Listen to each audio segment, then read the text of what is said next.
नमस्कार, स्वागत है आप सभी का हमारी इस खास पेशकश में। मैं हूं आपके साथ नासिर कुरैशी।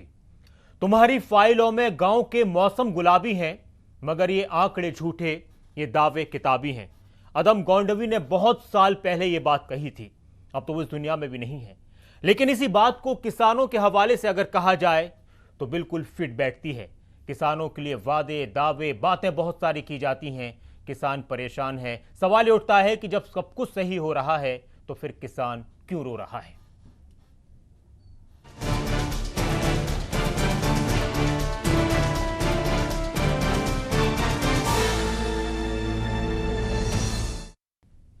हर सरकार की ये कोशिश होती है कि वो अपनी जनता का, अपनी आवाम का, अपने देश के लोगों का, अपने प्रदेश के लोगों का ख्याल रखे।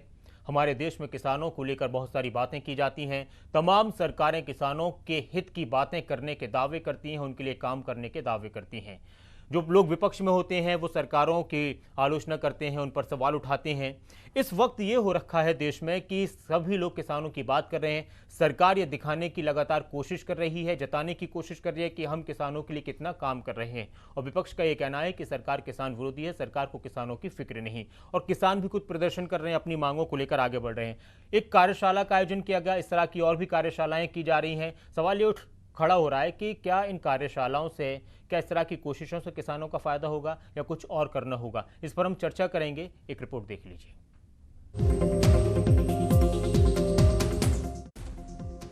किसानों के हालात को सुधारने के लिए, किसानों को फायदा पहुंचाने के लिए, खेती को फायदेमंद बनाने के लिए बातें की जाती हैं, सपने भी दिखाए जाते हैं और वादे भी किए जाते हैं। सरकार कहती है कि जो कुछ हम किसानों के लिए कर रहे हैं वही सब कुछ बेहतर है।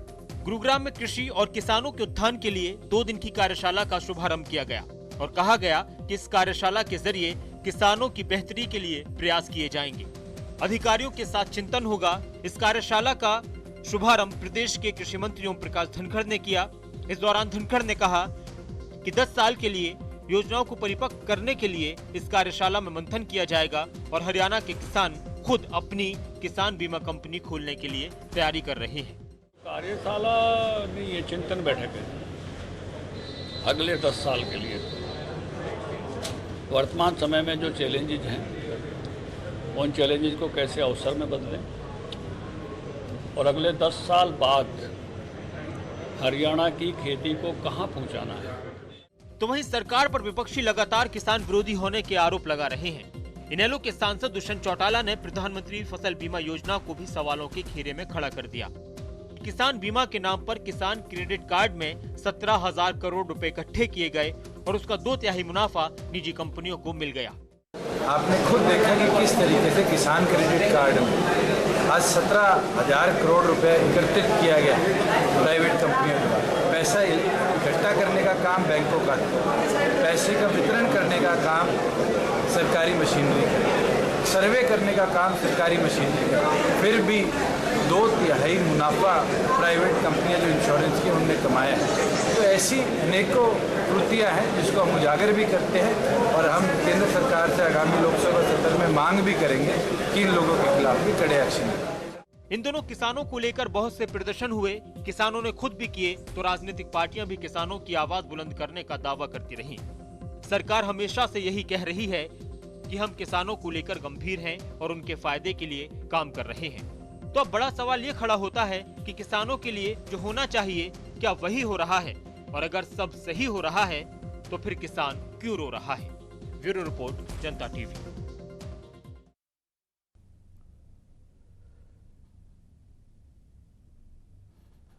तो अब जाहिर सी बात है कि बातें बहुत सारी हो रही हैं और कुछ सवाल खड़े होते हैं और जो कई वर्षों से लगातार पूछे जा रहे हैं कि आखिर अच्छी फसल होने के बाद भी किसान के हाथ खाली क्यों रह जाते हैं। देश कृषि प्रधान है तो फिर किसान क्यों परेशान है, बड़ा सवाल है।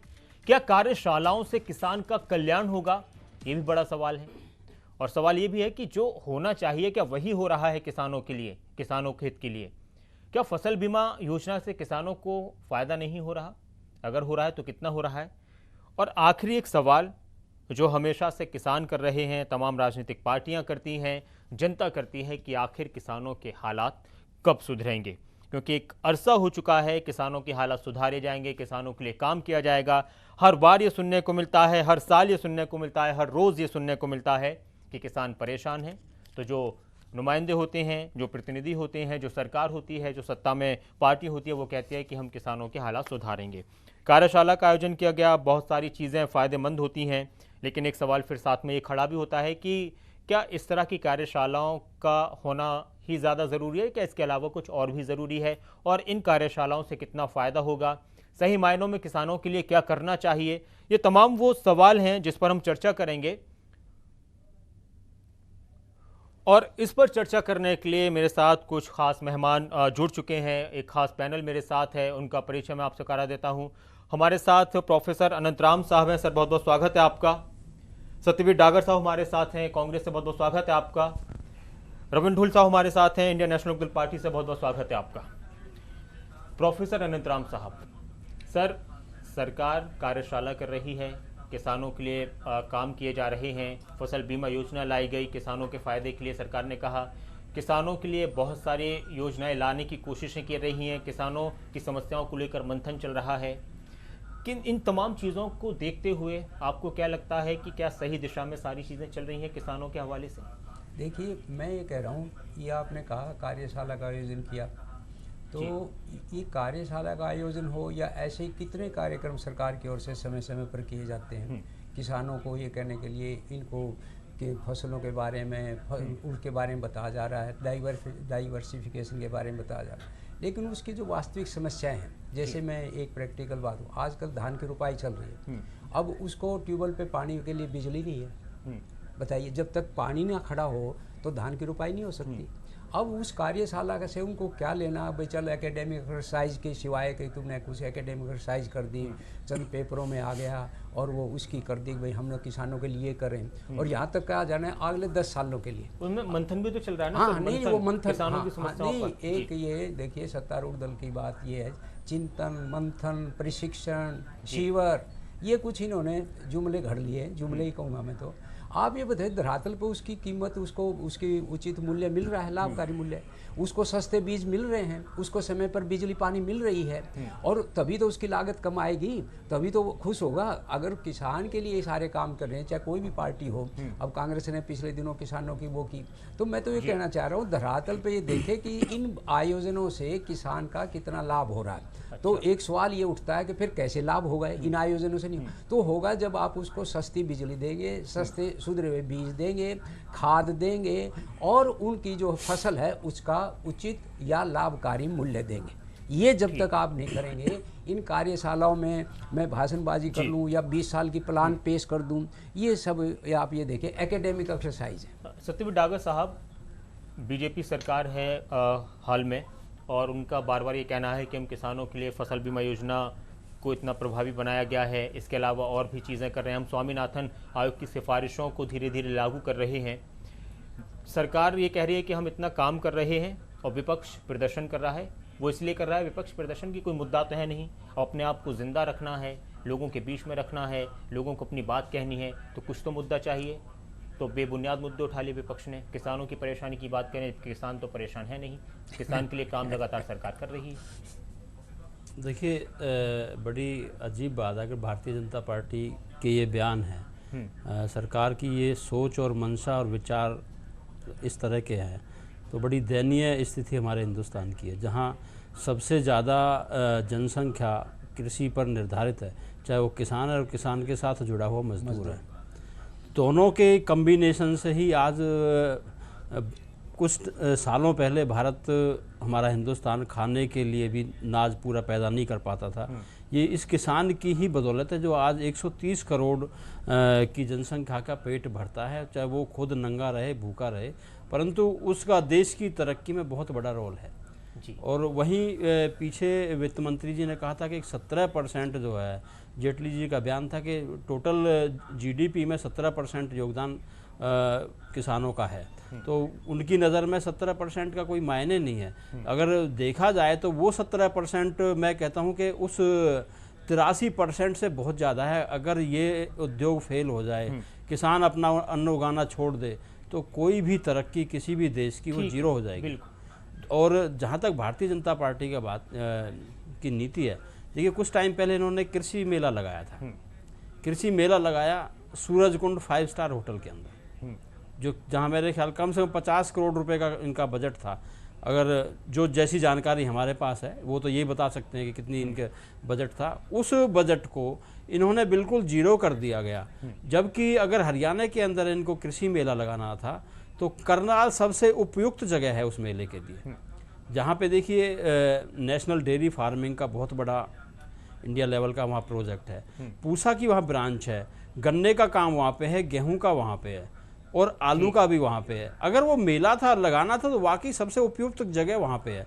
दूसरा हॉर्टिकल्चर का, आप ये तो मानते हैं कि हाँ ये कार्यशालाएं और ये मेले और किसानों के लिए इस तरह के जो प्रोग्राम्स हैं वो जरूरी हैं? देखिए मैं कहता हूँ जरूरी है, जरूरी है, परंतु वास्तविकता किसान के पास पहुंचे तब। अच्छा, आप जानकारी दे दीजिए कि आप ऐसा कर लीजिए। अब आपको जनता टीवी वालों ने बिठा दिया कि आप बोलिए, आपके सामने माइक ना हो, बिजली नहीं हो, कहाँ क्या बोलेंगे आप, क्या करेंगे? आज हम भी धान लगा रहे हैं, हम खुद किसान हैं।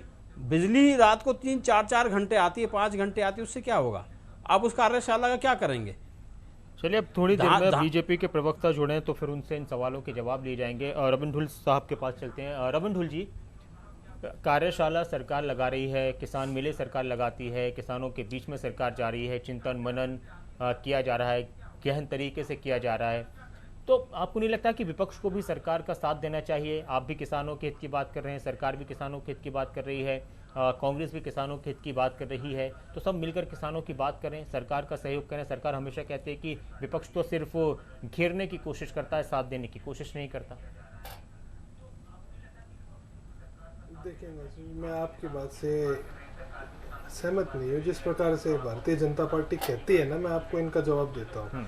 अब आपने सबसे पहले फसल बीमा योजना के बारे में बात कही, जैसे कि सरकार इसको बहुप्रचारित करती है, आजकल ये मंत्री जी इसके लिए घूम भी रहे हैं काफ़ी।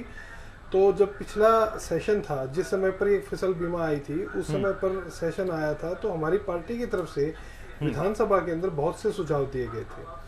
हमने बाकायदा वहाँ पर बहस की फसल बीमा को लेकर के, उसे सुधारने के लिए हमने बहुत से सुझाव दिए, जिनमें से गांव का यूनिट वाला जो मामला था, हम बार बार जो है डिस्कस कर चुके हैं कि विलेज को एक यूनिट के रूप में इन्होंने लिया है।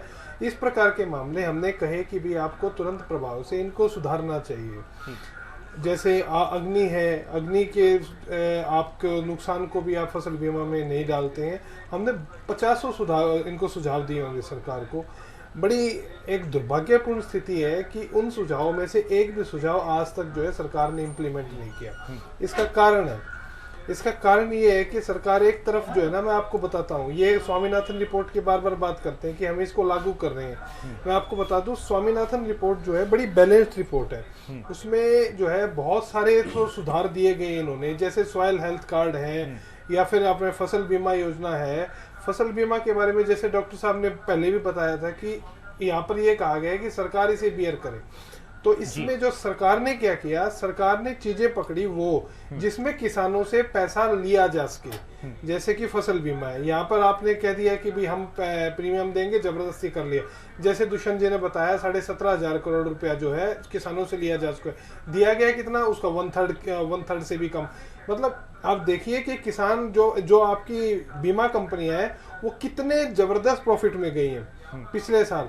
आप यदि हिंदुस्तान का बीमा कारोबार देखेंगे तो सरकार करेगी कि किसानों की खुद की बीमा कंपनियां बना रहे हैं, किसान उसकी तैयारी में लगे हुए हैं। नहीं, वो अलग चीज है। वो दो चीजें, मैं आपको दो चीज बताता हूँ आपको।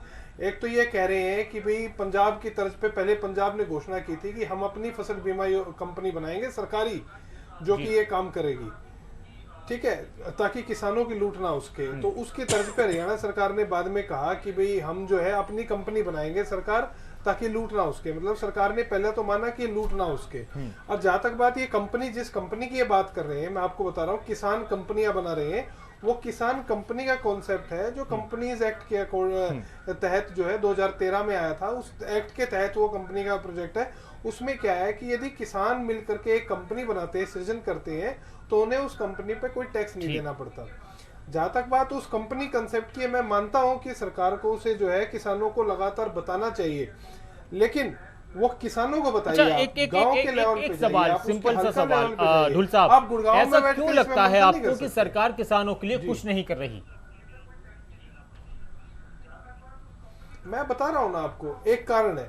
कारण क्या है कि जहां पे आप किसान से एक्सट्रैक्ट कर सकते हैं वहां तो आप ले रहे हैं, जैसे कि फसल बीमा है। अब जीएम बीज की बात सरकार कह रही है। अब आप देखिए कि कितनी दुर्भाग्यपूर्ण स्थिति आएगी जीएम बीज हिंदुस्तान के अंदर यदि उसको लागू करती है सरकार जबरदस्ती। आपने किसानों के प्रोडक्ट्स है जो उसके ऊपर जो उनके यूज वाली चीजें हैं सबके ऊपर आपने जीएसटी लगा दिया। एक तरफ आप उनसे जबरदस्ती फसल बीमा से उनसे एक्सट्रैक्ट कर रहे हैं, ऊपर से आप उनको जैसे बेसिक सुविधाएं हैं जैसे कि बिजली की सुविधा। अब देखिए ना, आप खेती कैसे प्रॉफिटेबल हो सकती है? दो तरीके से। एक तो खेती की इनपुट कॉस्ट कम हो, यानी कि खेती करने का जो कॉस्ट है वो कम हो, आपको खेती जो है सस्ती पड़े। दूसरा जो आउटपुट है उसको मिले। ये इनपुट कॉस्ट कम नहीं हो रही है, प्रोफेसर नंदराम जी, मिल रही है। एमएसपी स्वामीनाथन आयोग की सिफारिशों को लागू करने को लेकर किसान भी कहते हैं, सभी पार्टियां कहती हैं, बीजेपी भी कहा करती थी। फिलहाल बीजेपी का ये कहना है कि हम धीरे धीरे उसको लागू कर रहे हैं और उससे प्रभावी तरीके से हम और भी बेहतर किसानों के लिए करने वाले। अभी हाल ही में एक टिप्पणी आई थी स्वामीनाथन जी की, तो उसका भी हवाला बार बार बीजेपी की तरफ से दिया जाता है।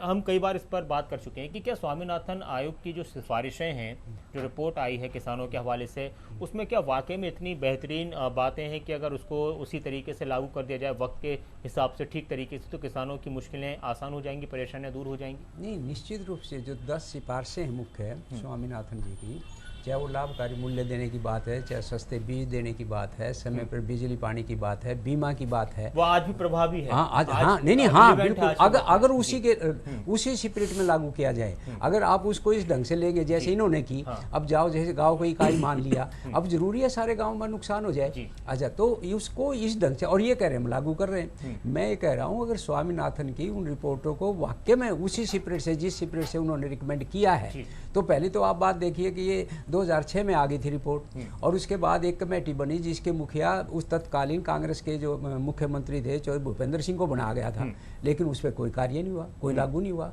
वो भी 10 साल राज करके चले। कांग्रेस के वक्त में क्यों लागू नहीं हो पाई? ये तो कांग्रेस वाले, आपको क्या लगता है?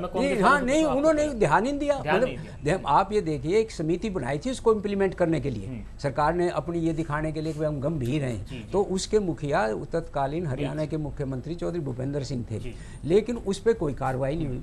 तो कई दफ़ा वो जैसे भाटी जी का एक व्यंग आता था पंजाब से, एक कमेटी बनी उसकी रिपोर्ट पढ़ने के लिए, दूसरी कमेटी उसकी, फिर रिपोर्ट पढ़ने की तीसरी कमेटी, ऐसे चला। अब स्वामीनाथन ने इतने साल मेहनत करके, उसमें सब साइंटिस्ट थे और वो खुद बड़े भारी एग्रीकल्चर साइंटिस्ट हैं, उन्होंने एक सिफारिश दे दी, उसके लिए कमेटी बना दी, कोई बात नहीं कमेटी में।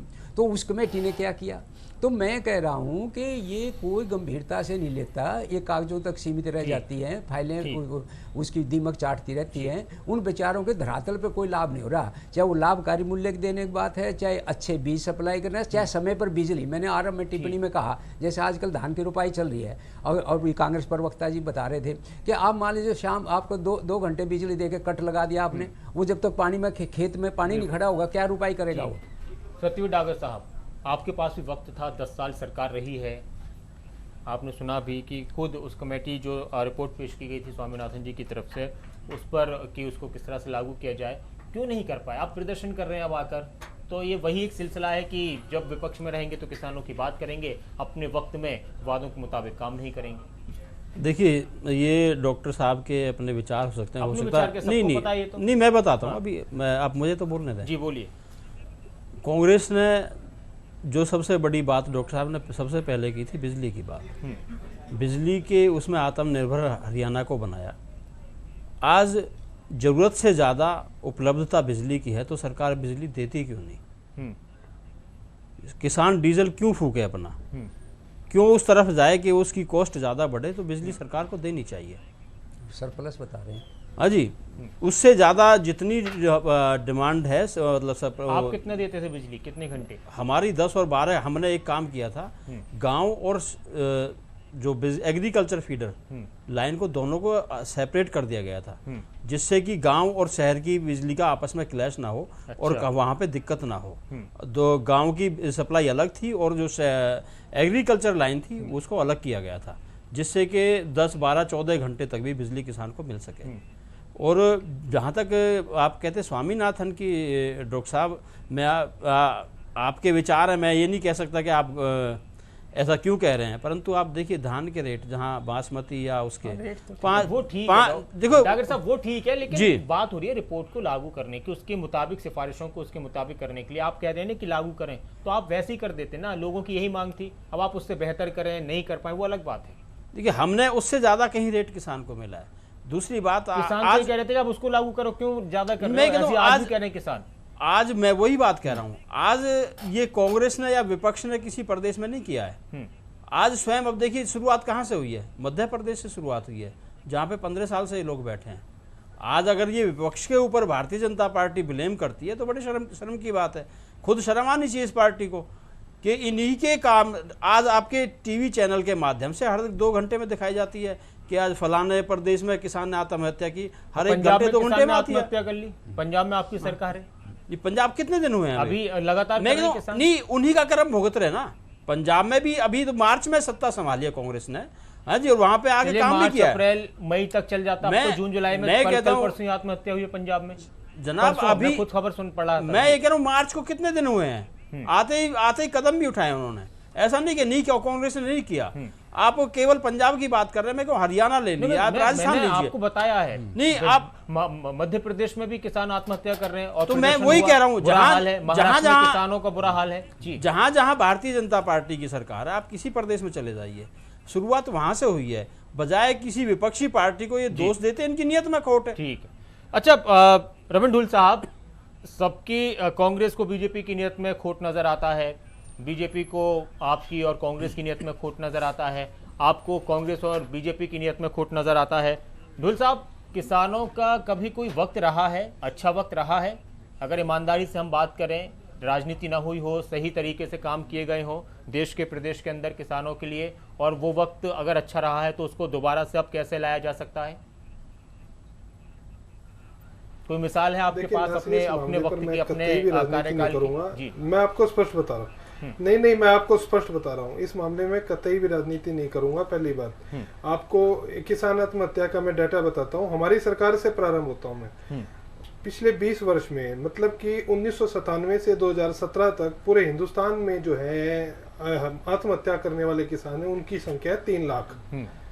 उसमें सरकारें कांग्रेस की रही हो, चाहे उसमें भाजपा की रही हो, उसमें चाहे सरकार हमारी रही हो, जिम्मेदारी तो सबकी है। जिम्मेदारी इस हिंदुस्तान के हर एक राजनीतिक दल की है जो यहाँ पर राजनीति करता है कि एक किसान को आत्महत्या करने की जरूरत क्या पड़ी, उसे क्यों अपना जो है समाप्त करना पड़ा अपना जीवन। तो देखिए, हम इस जिम्मेदारी से नहीं भाग सकते। बात नंबर 2 आते हैं, हम एमएसपी के ऊपर आते हैं। जैसे डागर साहब ने भी बताया कि भाई एमएसपी के जो उस समय पर जो है किसानों को रेट बड़े दिए गए थे। देखो आपको मैं बताता हूँ, अर्थशास्त्र का बड़ा बेसिक सा प्रिंसिपल है, जब डिमांड ज्यादा कम होती है, सप्लाई ज्यादा होती है जिस समय पर, तो उस समय पर जो है रेट कम होते हैं, और सप्लाई कम होती है तो रेट ज्यादा होती है। ठीक है, तो उस समय पर ऐसा समय आया था, मैं आपको बता रहा हूँ, निश्चित रूप से जो है कांग्रेस समय में कुछ जगह पर 1-2 साल तक जो है बहुत ज्यादा भाव दिए गए थे। लेकिन उस समय पर क्या था, किसानों का बोनस क्या था, उस समय पर जो है पैदावार कम थी, तो क्योंकि पैदावार कम थी तो सरकार को उसको ज्यादा रेट पर उठाना ही था। लेकिन जब बम्पर पैदावार, मैं बता रहा हूं, आप देखिए आज एक दुर्भाग्यपूर्ण स्थिति है, आज भाजपा ये कहती है कि बम्पर पैदावार किसान ने की है। मैं आपको बता देता हूं, जिस साल में बम्पर पैदावार होती है किसान की, किसान उस साल में ज्यादा मरता है, क्योंकि उसको भाव नहीं मिलता है। उसके वो कितनी सप्लाई फेंकेगा, सड़क के ऊपर आलू फेंक करके जाता है, चाहे सड़क के ऊपर आपका टमाटर फेंक करके जाता है, आपकी जीरी भी जो है बिल्कुल उसके अंदर जाती है। बम्पर पैदावार जो किसान जो काम करता है ना, जो बम्पर पैदावार किसान करता है ना, जिसके ऊपर बड़ी बड़ी सरकारें बड़े बड़े आंकड़े पेश करती है, हमारे कारण से बम्पर पैदावार सबसे बड़ा दुर्भाग्य वो बम्पर पैदावार लेकर के आती है किसान के लिए। एक तो वो कॉस्ट ज्यादा लगाते हैं, ऊपर से उनको उसका भाव भी नहीं मिलता। तो बड़ी स्थिति जो है बहुत गंभीर और ईमानदारी की बात साहब ने कर दी प्रोफेसर साहब, एक कंसेंसस जी, क्यों मान रहे हैं कि हाँ कभी कोई ऐसा अच्छा वक्त नहीं रहा है किसानों के लिए, सभी की जिम्मेदारी है और बच नहीं सकता कोई भी राजनीतिक दल देश का। ये तो ठीक सिद्धांत, देखिए सप्लाई एंड डिमांड का तो इकोनॉमिक्स का बड़ा पुराना लॉ है, ठीक बात है। लेकिन मैं एक बात और कह रहा हूँ इस देश में जब आज किसानों की बात हो रही, बिचौलियों का रोल ऐसा हो गया, चाहे वो एक आड़ती है चाहे कोई और है, तो बिचौलियों को आप बताइए। अब जैसे एकदम प्याज, आपने टमाटर देखा, मैं धरातल की बात करूं, 80 रुपए पे टमाटर पहुंच गया, और वो जब मार्केट में लेके आया उसको 5 रुपए का रेट नहीं मिला, 5 रुपए का रेट। और अभी आपने एक चैनल पे दिखाया था, एक दिन दिखा था कि 25 रुपए किलो एक आदमी को हरियाणा में यमुनानगर में खड़ा होकर बेच रहा है।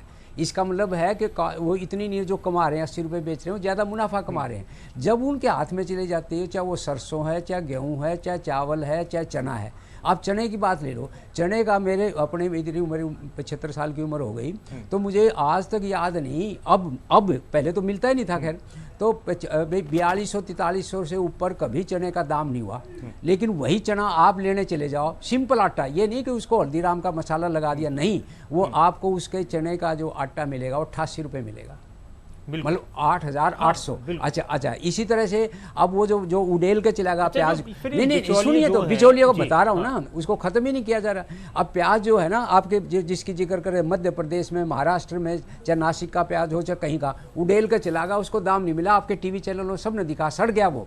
अच्छा, और आपको बाजार में सरकार कहती है हम कार्रवाई कर देंगे, इनको खत्म करेंगे, बिचौलियों को खत्म करेंगे। ये जो मिडल मैन या बिचौलिए कहते हो, हाँ, चाहे ट्रेडर कह लो, चाहे कोई भी है इसमें, तो ये जब तक उसको उचित मूल्य उसको ना देकर, जो पैदा करता है, जो उसकी रखवाली करता है, जो बीज देता है, उसको ना मिल करके बिचौलिए को हो रहा है, तो ये सबसे बड़ी बात है।